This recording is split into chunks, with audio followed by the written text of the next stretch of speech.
Write about a character unknowingly experiencing a sliding doors moment. Write your story in two halves, what could have been, and what actually happened. I shot Papa square in the heart, but he didn't die. That damn Bible he carried with him saved his life. I was considerable lucky that Papa had his axe at hand, and that he kept it sharp. I picked it up.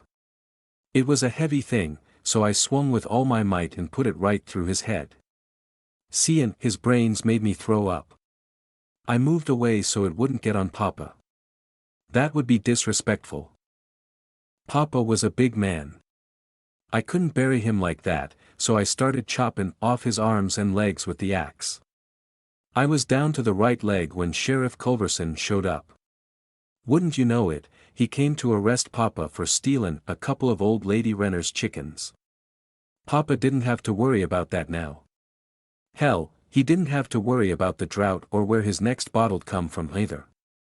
I reckon I did him a favor, saving him from all that worry. Sheriff Culverson looked at me and looked at Papa. I done threw up again, so the smell was something terrible in the vicinity. I looked at the sheriff. He was a-shaking his head and had a sad look on his face. I reckon he didn't want to take a 19-year-old girl to jail. Specially me, seeing as how I was his daughter's best friend. Maybe he'll let Cassie visit me in jail. The jailhouse only had the one cell. That door a clankin behind me sounded like what Mama would call ominous. I kinda know what that means by the words around it. Corn-tex, I think they call it. I would know a lot more if Papa would have let me go to school. He said girls don't need school. They need to learn how to cook and to clean and to please their man. I'm damn good at cookin' and cleanin', but I don't think I know how to please a man. Papa was a man and he was never pleased. Oh Lord. Here comes the sheriff and another man. I seen him around. Mr. King. He's always all duded up and talkin' fancy and smilin' and a-swingin' his walkin' stick around. I sure would like to catch me a man like that. I bet he don't beat his women. Not much, anyway, he ain't smilin' now. I reckon I'm in a heap of trouble. Welp, Papa won't be slap-pin the tar out of me for my sins this time. Both men sat across the table from Esther. The sheriff had placed the gun that Esther had shot her dad with, next to the Bible that had thwarted Esther's original plan. The metal gleamed in the harsh light of the room, sitting as silently as the three occupants. The ceiling fan squeaked quietly, not doing a very good job of cooling off the room.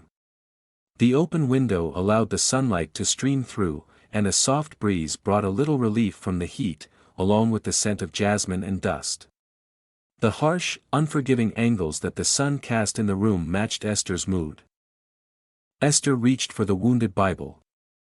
She wanted to feel the torn cover and open it up to inspect the damage. The sheriff pulled it towards him and opened it up before sliding it to Esther. The soft sigh of the Bible moving across the table sounded like the whisper of broken dreams. Notice anything?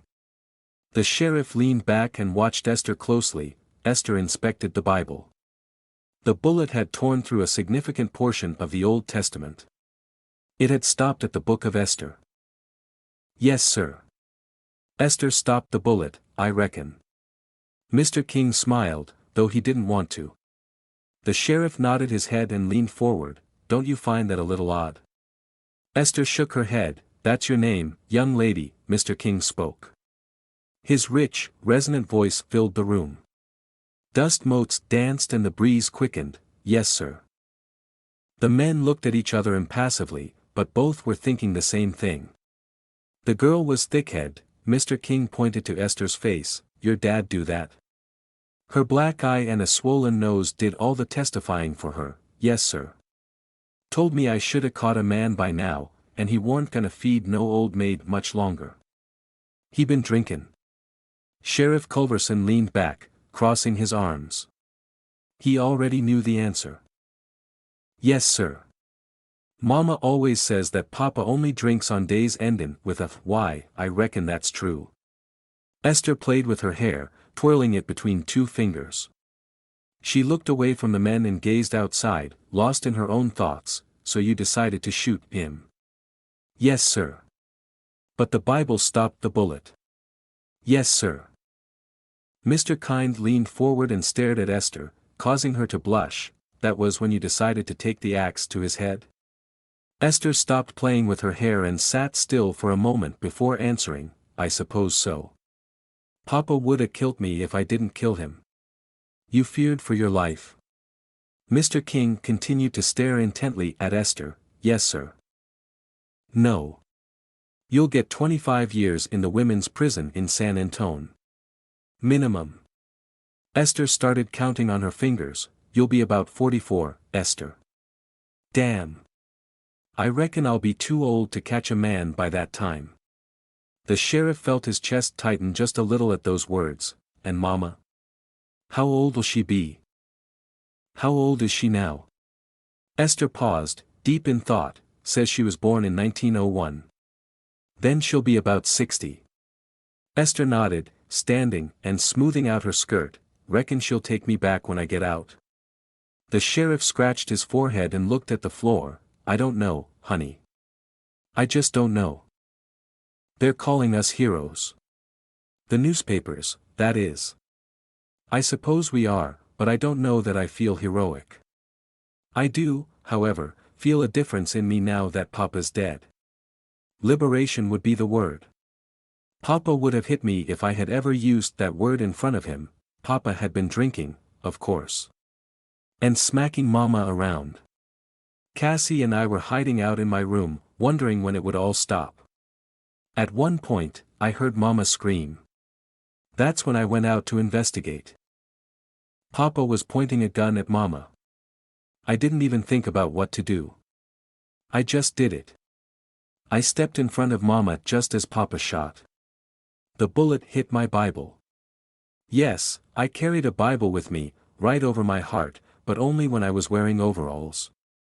It was fortunate that I was wearing them at this point. I staggered backward and fell. The impact of the bullet stunned me. Mama fell as well, trying to hold me up. That's when Cassie came charging out of the room and started to wrestle with Papa, trying to get the gun out of his hand. We heard another shot. Papa took a bullet to the gut.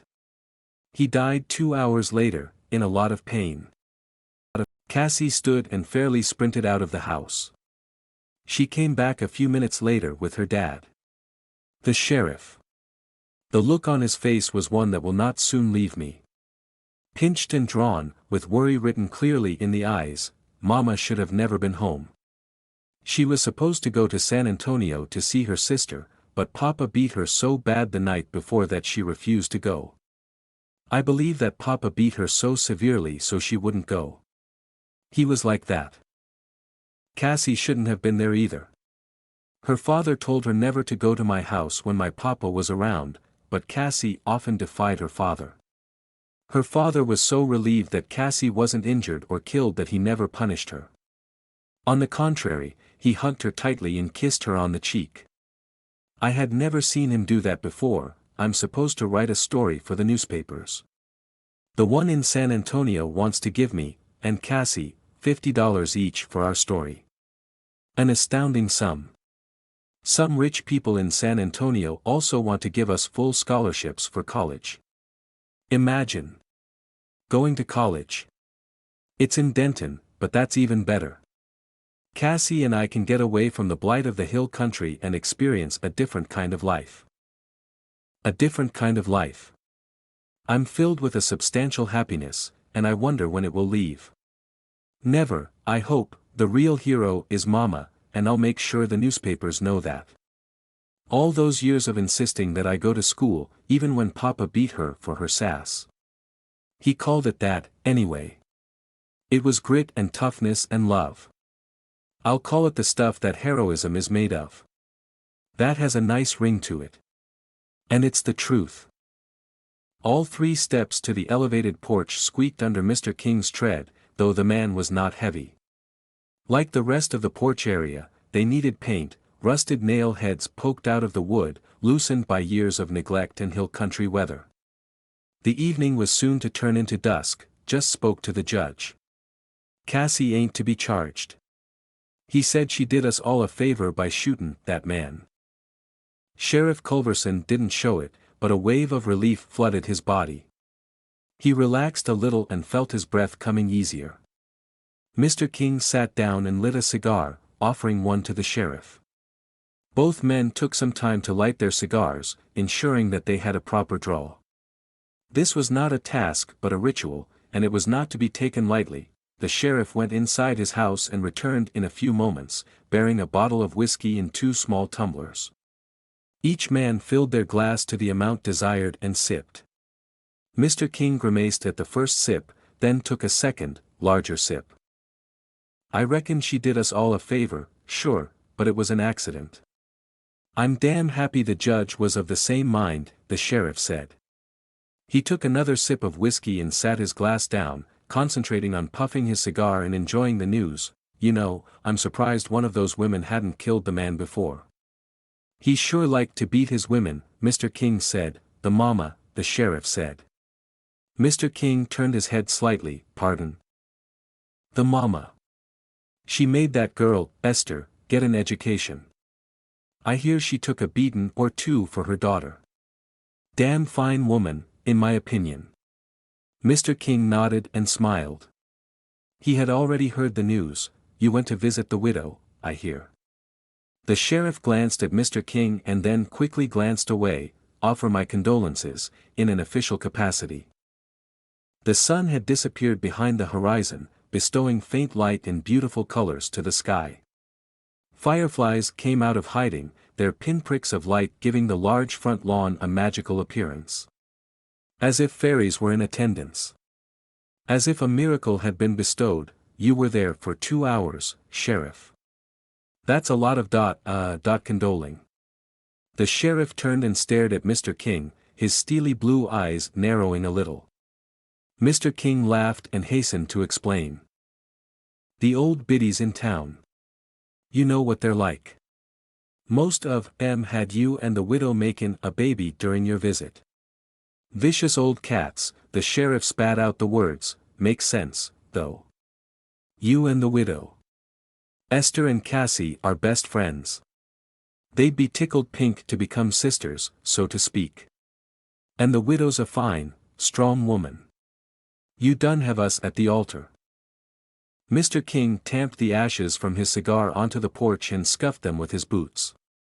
He poured himself more whiskey and watched the fireflies perform their chaotic, beautiful dance. Your wife's been gone for 12 years. I reckon you grieved enough, Sheriff. I figure the widow's grievin' was non-existent. Can't really miss a man that beats you, can you?